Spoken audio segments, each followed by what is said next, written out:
तो page number 193 में बोध सागर में आप देखेंगे कितना स्पष्ट लिखा गया है, लेकिन जो विवेकी होगा केवल उसी की समझ में आएगा। जो अविवेकी है वो केवल अक्षरों को पढ़ के झक मारते रह जाएंगे, उस सार को नहीं ग्रहण कर पाएंगे जो कबीर साहब बताना चाहते हैं। जो कबीर साहब समझाना चाहते हैं उस चीज को ये लोग कभी नहीं समझ सकते। तो देखिए क्या कहते हैं, शब्द विदेह भयो उजियारा, तिहि पीछे त्रिलोक पसारा। यानी कि तीन लोक बनने से पहले जो आत्मा है वो विदेह रूप में थी, इस देह में नहीं थी, जीव रूप में नहीं आई थी वो, तब वो विदेह रूप में थी और उसी से आगे उजियारा यानी कि आगे सारा पसारा पड़ा। शब्द विदेह भयो उजियारा, तिहि पीछे त्रिलोक पसारा। शब्द ही नाम लोक है भाई, वही शब्द वही नाम जो तीन लोक बनने से पहले जो था आदि नाम, वही लोक है। जैसे ये तीन लोक बना, उससे पहले जो शब्द था विदेह शब्द, वही चौथा लोक है भाई, समझो इसको। शब्द ही नाम लोक है भाई, नी अक्षर में रहे समाई।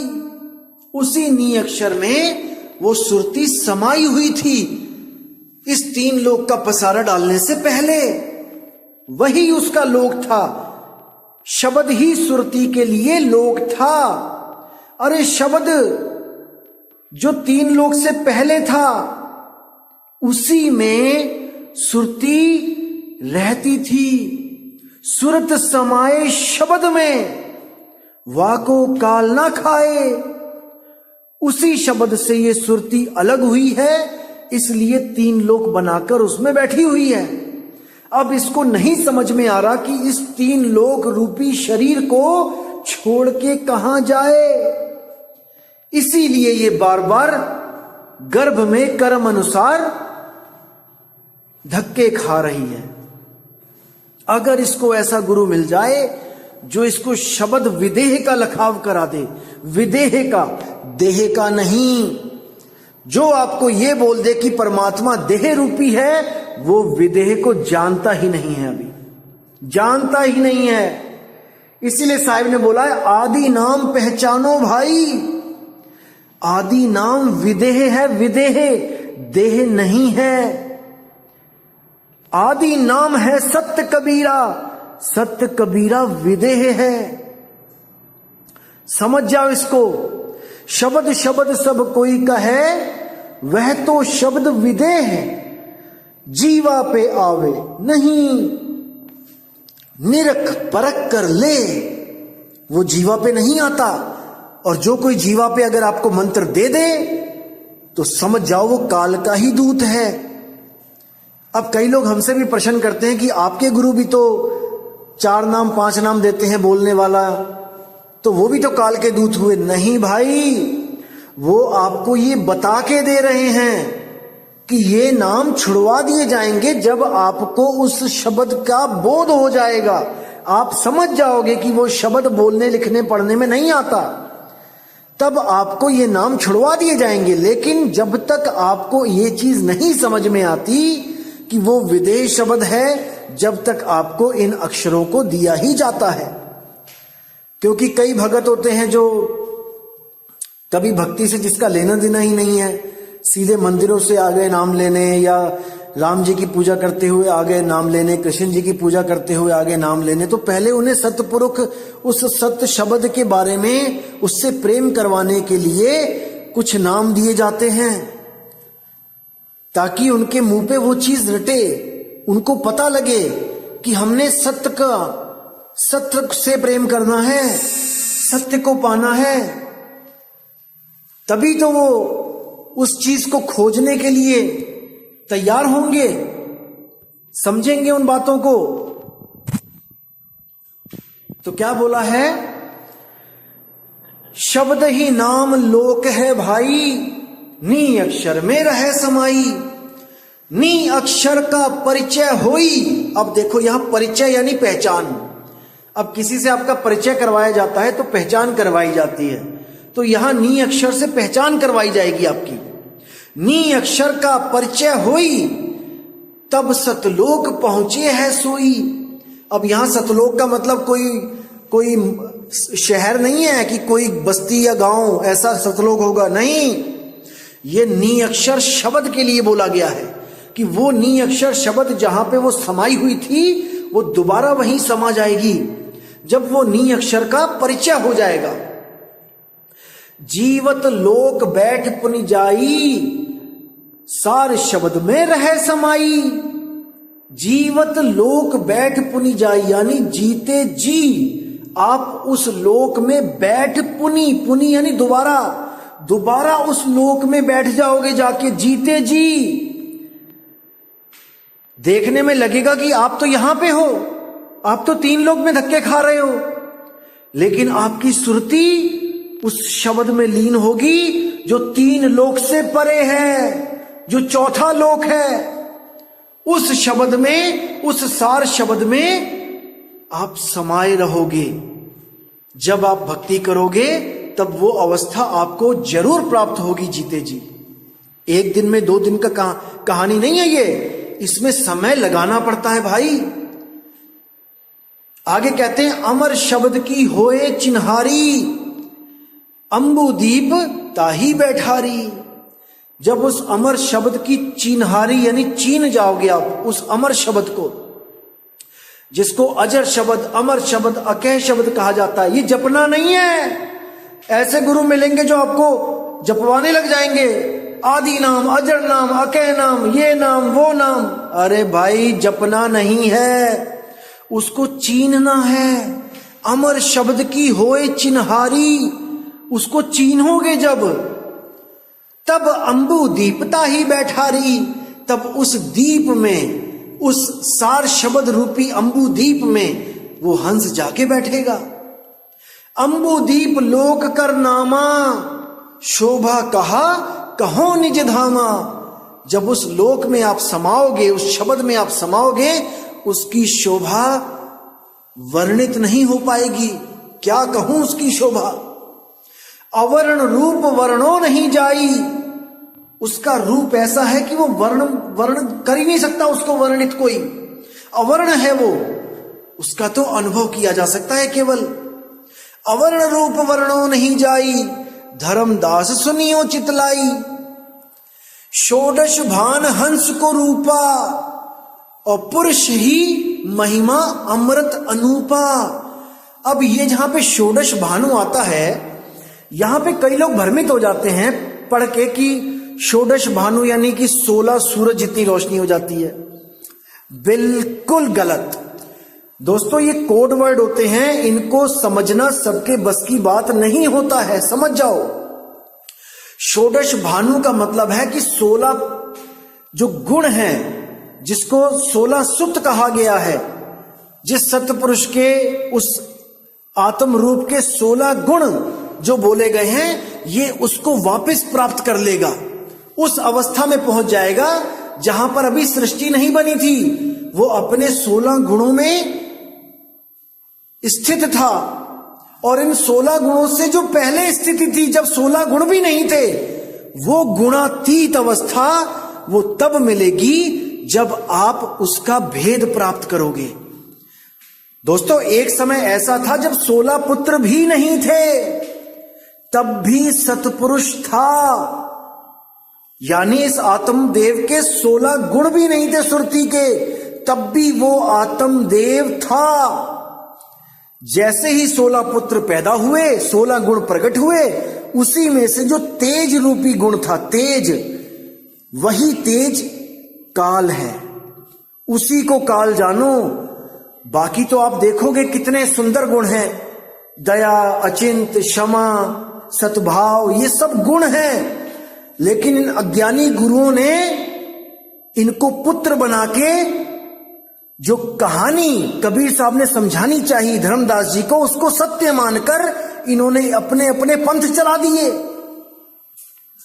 कि 16 पुत्र थे परमात्मा के, उसमें उसकी खोपड़ी फाड़ दी, उसका सिर काट दिया, वहां से 5 तत्व लेके आ गए। अरे भाई, अरे उसका शरीर अगर परमात्मा ने शब्द का बनाया तो उसके सिर को कौन फोड़ सकता है?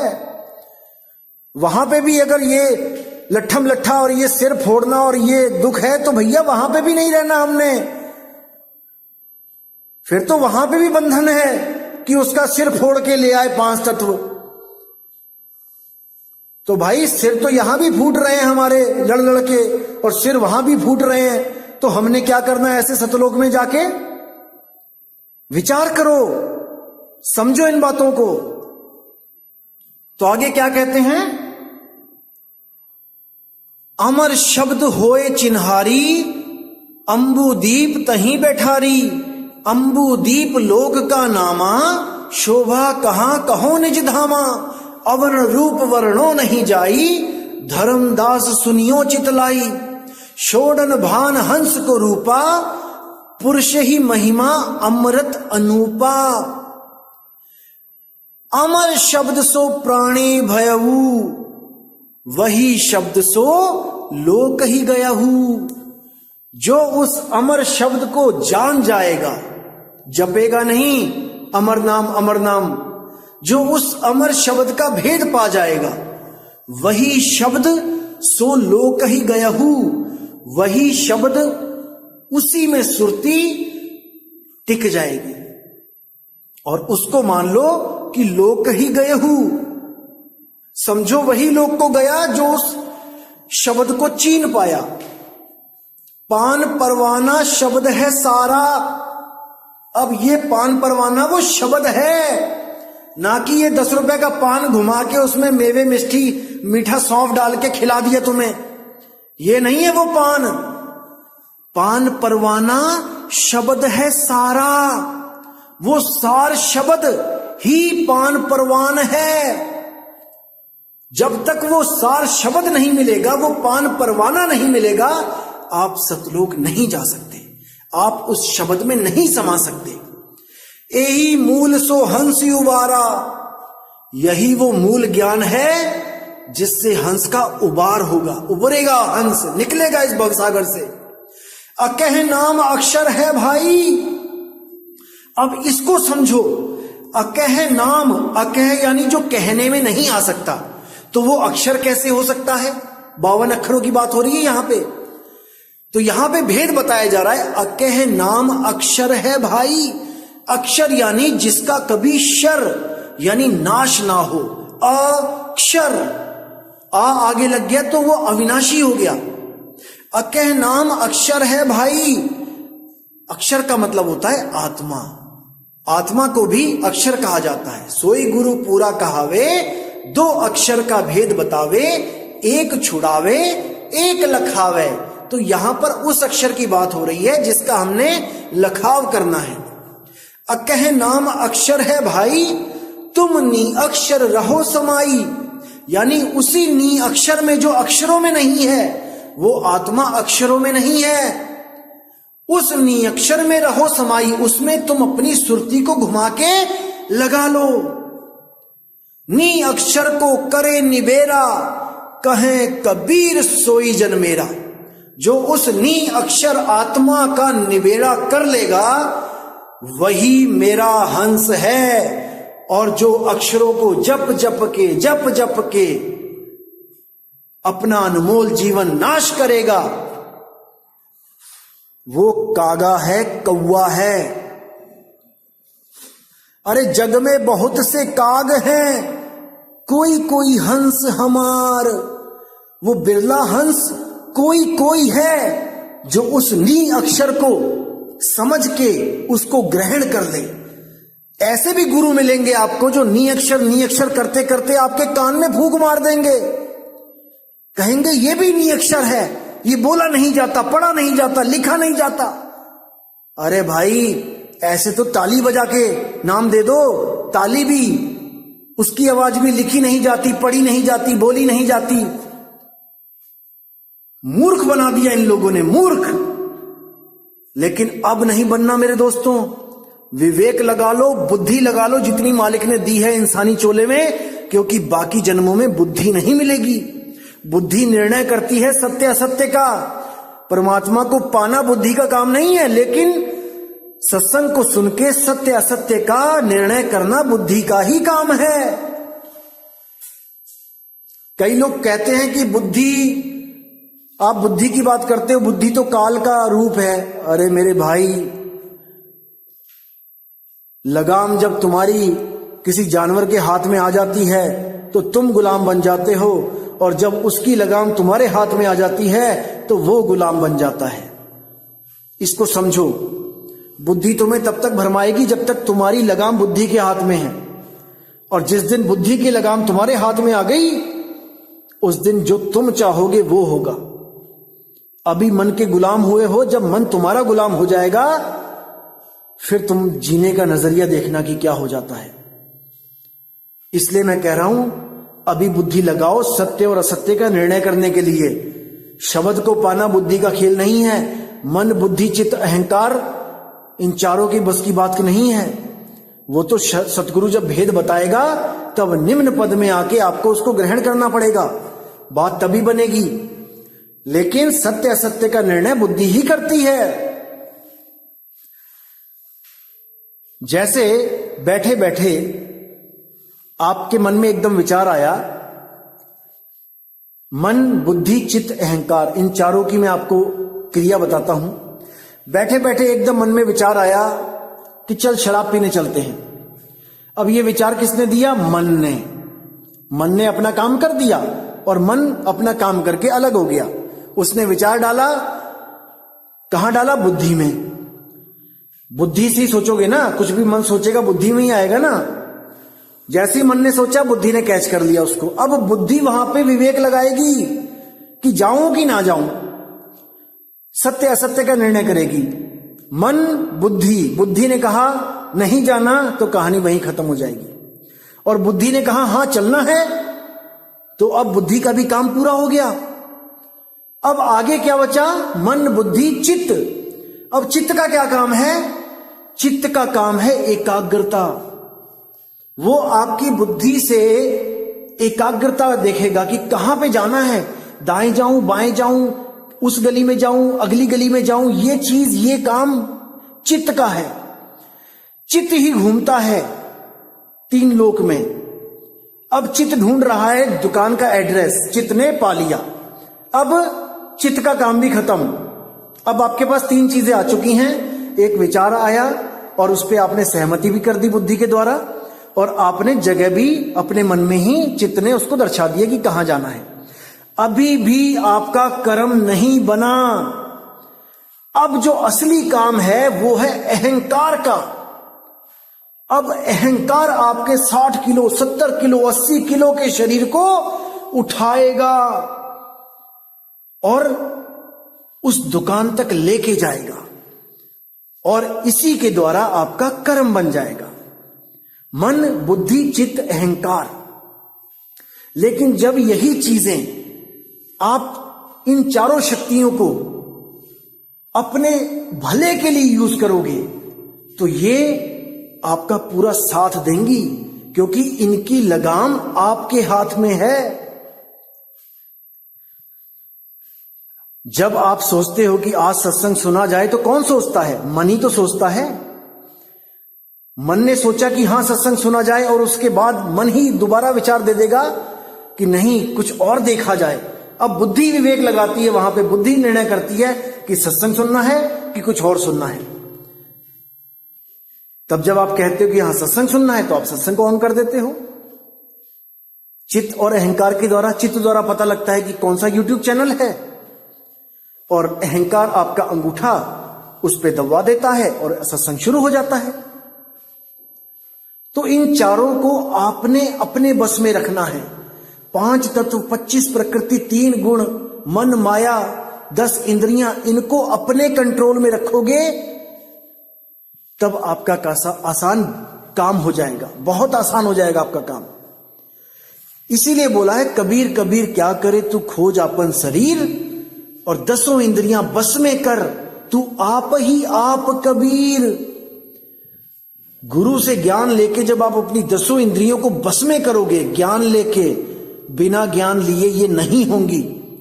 21,000 वर्ष तपस्या करी साधु ने, पराशर ऋषि ने, और 21,000 साल के बाद आके उस मल्लाह की बेटी के साथ भोग कर लिया। क्यों किया? क्योंकि उसके पास शब्द की शक्ति नहीं थी।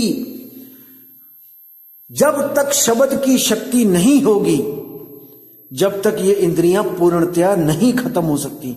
21,000 साल तक उन इंद्रियों ने परेशान नहीं किया उस महात्मा को, लेकिन जैसे ही दांव देखा, खेल दिया।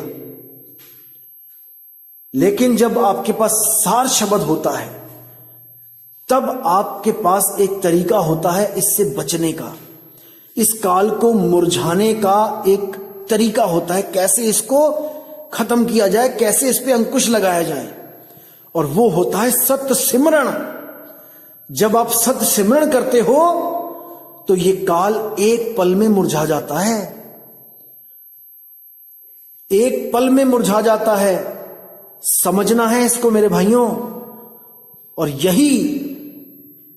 यही सतगुरु का वो मूल मंत्र है जो 10 इंद्रियों को बस में करके आपको स्वयं कबीर बना देगा। क्योंकि ऑलरेडी आप कबीर हो, लेकिन अभी अज्ञान में हो, कबीरा हो अभी आप। जब आप कबीरा से कबीर बन जाओगे, तब आपको किसी अन्य की कोई आवश्यकता नहीं रहेगी। आप स्वयं सोहम सत्य कबीर, आप स्वयं वही हो जाओगे। तो दोस्तों, इसी के साथ मैं ये सत्संग की समाप्त करता हूं और उम्मीद करता हूं कि आदि नाम हम भाग सुनाया, मूर्ख जीव समझ नहीं पाया। ये बात करके अब आपको कोई और मूर्ख नहीं बना सकता, नहीं बना सकता, जब तक आप स्वयं ना बनना चाहो। अगर आपने स्वयं मूर्ख बनना है तो बन जाओ, कोई मना ही नहीं है, लेकिन विवेकी हंस अब मूर्ख नहीं बनेगा। तो दोस्तों, इसी के साथ मैं अब विदा चाहूंगा और अगला सत्संग मैं बहुत जल्दी भेजूंगा और आपका पूर्ण विवेक जागेगा उस सत्संग को सुन के। और जो लोग कह रहे हैं कि हमें नंबर दे दो आश्रमों के, दोस्तों सब मिलेगा, आप फिक्र मत करो, हर चीज मिलेगी, समय पे मिलेगी, आप बिल्कुल फिक्र ना करो। मैं पूरा वर्क कर रहा हूं इस पे, हर शहर के हर जहां पे भी आश्रम है, मैं सबका एड्रेस पता करने में लगा हूं और बहुत जल्दी ये कार्य समाप्त हो जाएगा और मैं पूरी लिस्ट इसको मैं YouTube पे डाल दूंगा, आप बिल्कुल फिक्र ना करें। तो इसी के साथ दोस्तों मुझे विदा करें। जय गुरु बंदी छोड़ वैराग साहिब, जय गुरु बंदी छोड़ साधु शरण साहिब जी की, जय गुरु बंदी छोड़ मदन साहिब जी की, जय जय गुरु बंदी छोड़ सतगुरु सत्य कबीर साहिब जी की सदा ही जय हो, सदा ही जय हो मेरे मालिक की। साहिब बंदगी सतनाम।